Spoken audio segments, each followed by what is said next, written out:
Assalamualaikum warahmatullahi wabarakatuh. Perkenalkan, nama saya Dewi Aprilia dengan NIM 877304095. Kali ini saya akan melakukan praktikum IPA di SD Optik, sifat cahaya. Berikut ini adalah tujuan praktikum dan cara kerjanya. Pemantulan cahaya. Yang pertama adalah pemantulan cahaya pada cermin datar. Kita susun terlebih dahulu alat dan bahan seperti pada gambar berikut ini. Kemudian nyalakan lampu senter dan amati dengan baik jalannya berkas cahaya pada saat sebelum dan sesudah mengenai cermin datar. Kemudian ukurlah besar sudut datang dan besar sudut pantulnya, lalu letakkan sebuah benda di dalam cermin datar dan amati bayangannya selama benda itu digeser-geserkan di depan cermin datar. Catatlah bagaimana sifat-sifat bayangan yang dibentuk oleh cermin datar. Kesimpulan: berdasarkan hasil percobaan pemantulan cahaya pada cermin datar, dapat disimpulkan bahwa cermin datar merupakan cermin yang bentuk permukaan yang datar. Cermin ini akan memantulkan berkas-berkas yang sejajar dengan cahaya yang datang. Kedua yaitu pemantulan cahaya pada cermin cembung. Pertama, susunlah alat dan bahan seperti gambar berikut ini. Kemudian nyalakanlah lilin dan amati dengan baik jalannya berkas cahaya pada saat sebelum dan sesudah mengenai cermin cembung. Catatlah bagaimana sifat-sifat bayangan yang dibentuk oleh cermin cembung tersebut. Kesimpulan: berdasarkan hasil percobaan pemantulan cahaya pada cermin cembung, dapat disimpulkan bahwa cermin cembung merupakan cermin yang memiliki permukaan melengkung keluar. Cermin cembung disebut juga sebagai cermin negatif karena sifat divergen yang cerminan.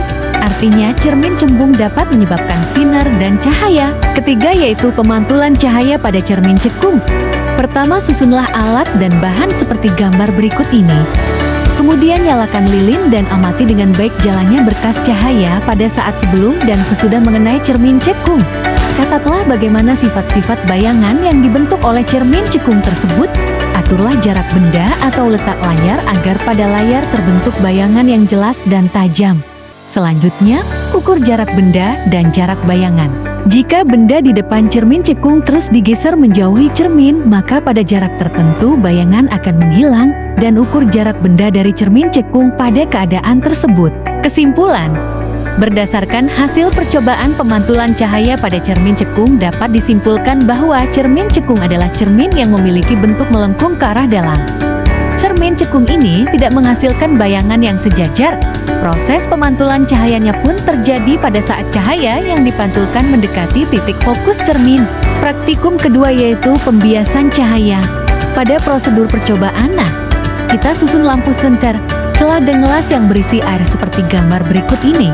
Kemudian nyalakan lampu senter dan amati dengan baik jalannya berkas sinar pada saat sebelum dan sesudah menempuh gelas kaca. Kemudian ukur besar sudut datang dan sudut bias tersebut. Selanjutnya gunakanlah lensa cembung untuk mengamati sebuah huruf pada buku dengan jarak yang relatif dekat antara lensa dan huruf. Kemudian geserkan lensa perlahan menjauhi huruf tersebut sampai bayangan huruf menjadi besar dan kabur atau tidak tampak. Kemudian ukur jarak huruf ke lensa pada saat tersebut dan catat bagaimana sifat-sifat bayangan yang dibentuk oleh lensa cembung tersebut. Kesimpulan: berdasarkan hasil percobaan dapat disimpulkan bahwa pembiasan adalah peristiwa pembelokan arah cahaya yang melalui dua atau lebih medium yang berbeda kerapatan optiknya. Gelas kaca yang berisi air dapat digunakan untuk mengamati jalannya sinar yang mengalami pembiasan. Jika seberkas cahaya datang pada salah satu sisi gelas kaca berisi air, maka sinar ini dalam kaca akan dibiaskan dan akhirnya di bagian tepi cahaya putih terlihat ada warna pelangi. Air di dalam gelas kaca bertindak seperti prisma dan memisahkan cahaya putih menjadi warna-warna komponen. Kemudian pada prosedur B, kita susun lensa cembung, layar, lilin, dan penggaris seperti gambar berikut ini. Kemudian atur letak lilin dan lensa cembung agar diperoleh bayangan lilin paling tajam pada tabir. Ukur jarak benda dan jarak bayangan, dan catat sifat-sifat bayangan yang dibentuk lensa cembung tersebut. Kemudian gunakan lensa cekung untuk mengamati huruf pada buku dengan jarak yang relatif dekat. Kemudian geser lensa secara perlahan menjadi huruf tersebut. Catat bagaimana sifat-sifat bayangan yang dibentuk oleh lensa cekung tersebut. Kesimpulan: berdasarkan percobaan pembiasan cahaya dengan lensa cembung, dapat disimpulkan bahwa cahaya yang jatuh pada permukaan lensa cembung akan mengalami pembiasan. berkas-berkas sinar datang akan dibiaskan sehingga berkas-berkas sinar biasnya mengumpul. Lensa cembung bersifat konvergen atau mengumpulkan sinar-sinar yang dibiaskan pada satu titik. Pada lensa cembung, sifat bayangan yang terbentuk ada dua, yaitu semua bayangan maya yang dibentuk lensa cembung selalu tegak terhadap bendanya, dan semua bayangan nyata yang dibentuk lensa cembung pasti terbalik terhadap bendanya. Praktikum ketiga yaitu difraksi, interferensi, dan dispersi. Pertama, susunlah lampu senter, penggaris, dan CD seperti gambar berikut ini. Kemudian nyalakan lampu senter. Ketika permukaan bawah CD disinari dengan senter, pemantulan cahaya akan membentuk warna pelangi pada kertas. Peristiwa ini disebut dengan difraksi. Peristiwa yang menyebabkan permukaan bawah CD memunculkan warna pelangi disebut dengan peristiwa interferensi. Hal ini diakibatkan karena datangnya dua gelombang cahaya yang datang bersama pada suatu tempat. Untuk cara kerjanya, masukkan CD ke dalam mangkok yang berisi air, kemudian sinari menggunakan senter, maka akan mengeluarkan cahaya pelangi pada layar atau tabir kertas.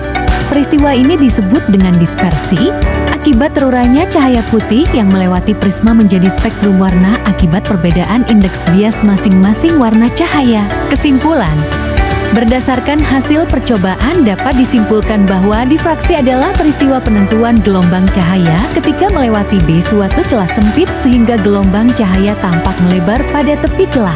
Interferensi cahaya adalah perpaduan dari dua gelombang cahaya yang datang bersama pada suatu tempatmu. Jika kedua gelombang bersifat koheren atau frekuensi dan amplitudo sama, serta beda fase tetap, maka akan menghasilkan pola yang teratur sebagai interferensi maksimum atau garis gelap interferensi minimum.